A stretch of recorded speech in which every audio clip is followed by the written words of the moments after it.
আজ চলো দেখো খুব সুন্দরভাবে মোগলাই বানিয়েছি, ভাবলাম তোমাদের সঙ্গে শেয়ার করি। তবে সবাই যেরকমভাবে মোগলাই বানায় ঠিক সেরকমভাবে নয়, দেখে বুঝতেই পারছো কতটা ক্রাঞ্চি, ভেতরটা দেখে নাও কি সুন্দর হয়েছে।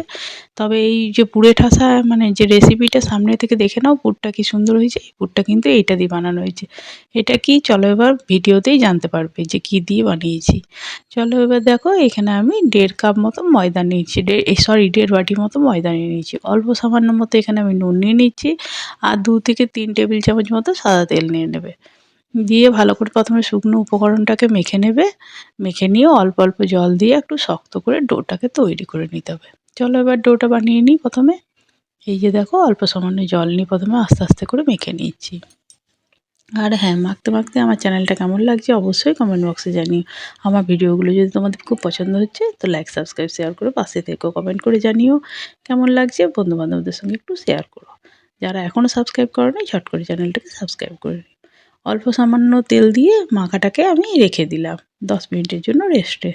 এবার দেখো, এটা হচ্ছে কিন্তু দিনের যে বাঁধাকপির তরকারি আমি বাড়িতে করেছিলাম নরমাল, মানে অল্প মশলা দিয়ে সেটাকে আমি রেখেছিলাম।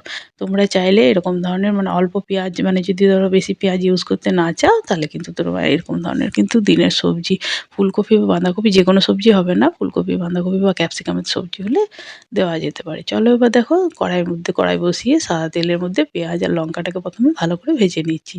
এই ক্ষেত্রে কি হয়, পেঁয়াজটা অত না দিলেও চলে, হ্যাঁ, মানে পুরটা অনেকগুলো পরিমাণ করতে গেলে পুরটাতে এটা কিন্তু দারুণ সুন্দর হয়েছিল, তাই আমি ভাবলাম তোমাদের সঙ্গে শেয়ার করি। এবার দেখো, অল্প সামান্য আদা বাটা আর রসুন বাটা তার মধ্যে দিয়ে দিলাম। পেঁয়াজটাকে খুব ভালো করে প্রথমে আগে ভেজে নেবো।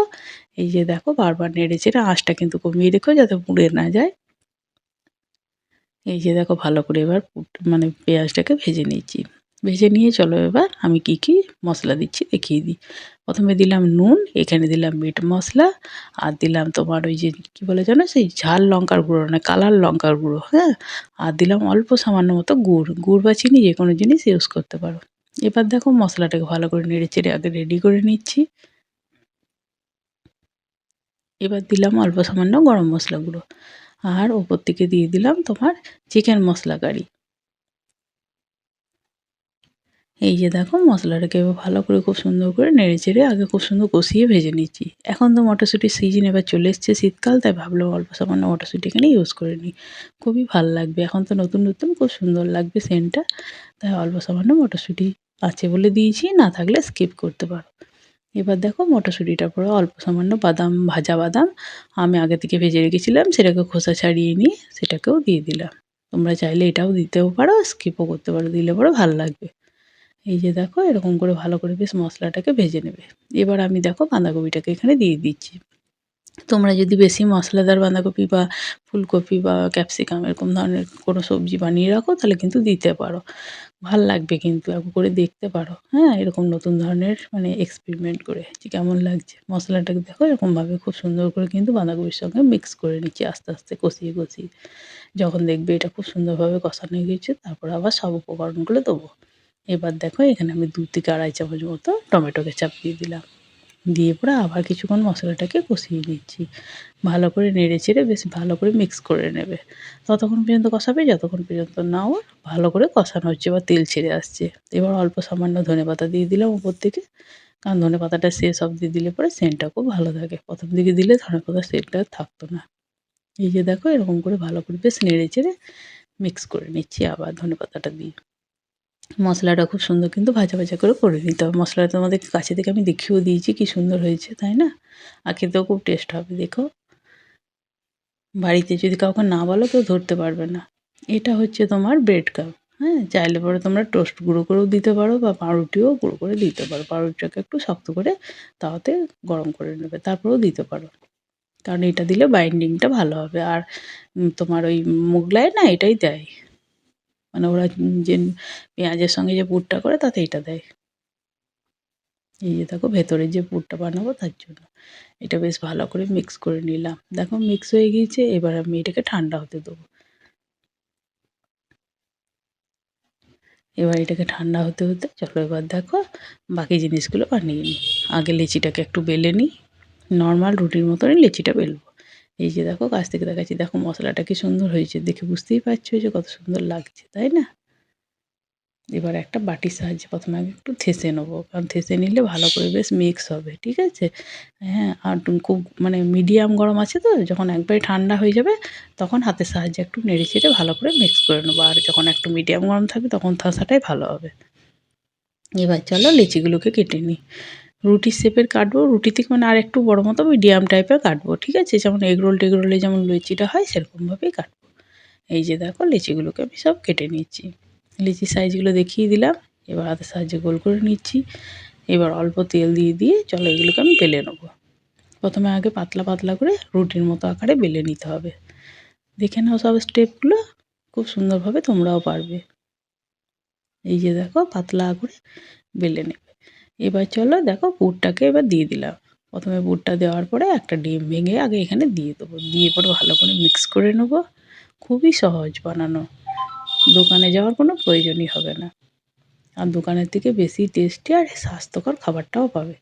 আর কেমন লাগছে অবশ্যই কিন্তু কমেন্ট বক্সে জানিও। যদি তোমাদের পছন্দ হচ্ছে তো বন্ধুবান্ধবদের সঙ্গে একটু শেয়ার করো।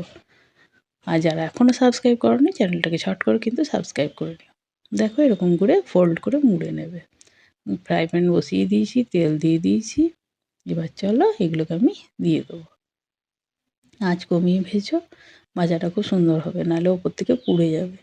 এই যে দেখো দিয়ে দিলাম। এবার ওলট পালট করে বারবার ভাজতে থাকবো। আর এরকম করে ছাঁকনির সাহায্যে বারবার করে তেলটাকে দিয়ে দেবে ওপর দিকে, তাহলে দেখবে ওপর দিকটাও কুক হবে ভালো করে।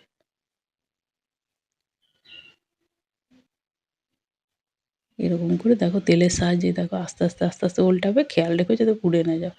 আর এরকমভাবে দেখো আস্তে আস্তে আস্তে আস্তে ভেজে নিও, ভাজাটা খুব সুন্দর হবে, নাহলে ভেতরটা না মানে কি বলবো ওই ময়দাটা কাঁচা থেকে যাবে।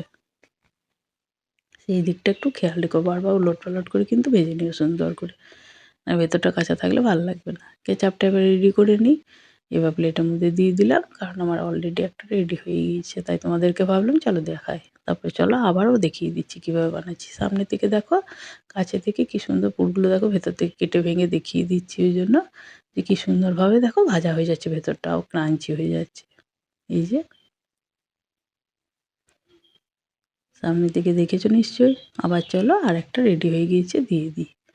এরকম করে করে সবগুলোকেই ভেজে নেবে, কোনো ঝামেলা নেই, অথচ খুব সহজেই হয়ে যাবে। যদি তোমরা বড় সাইজের করতে চাও তো লেচিগুলোকে একটু বাড়িয়ে নিও, সেই ক্ষেত্রে ডিমটাও একটা জায়গায় দুটো দিয়ে দিও। এই যে দেখো আমি ছোটো ছোটো সাইজের করছি, মানে যেটা নর্মাল সাইজ সেটাই করছি, খুব ছোটো না। হ্যাঁ, এবার চাইলে পরে তোমরা বড় বড়ও করতে পারো, এটা তোমাদের মনের উপর মানে ইচ্ছার উপর ডিপেন্ড করছে। কাছে থেকে দেখো তেলটা যখনই দেখবে কম হয়ে আসছে তখনই তেল দিয়ে দিও, এগুলো কিন্তু ডোবা তেলেই ভাজা হয়।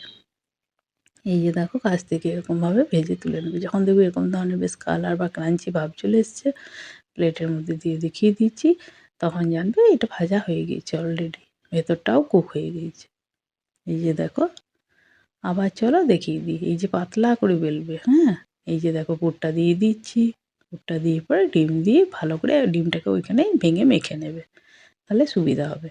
এই যে এরকম করে হাতের সাহায্যে মেখে নেবে, তাহলে তোমাদের কোনো অসুবিধা হবে না। বারবার ওই জন্য দেখিয়ে দিলাম, দেখে নাও সুন্দরভাবে। যদি কারোর কোনো কিছু অসুবিধা হচ্ছে যে বারবার ভিডিওটাতে ওই যে রিপিট করে দিচ্ছি, যাতে তোমাদের কোনো অসুবিধা না হয়।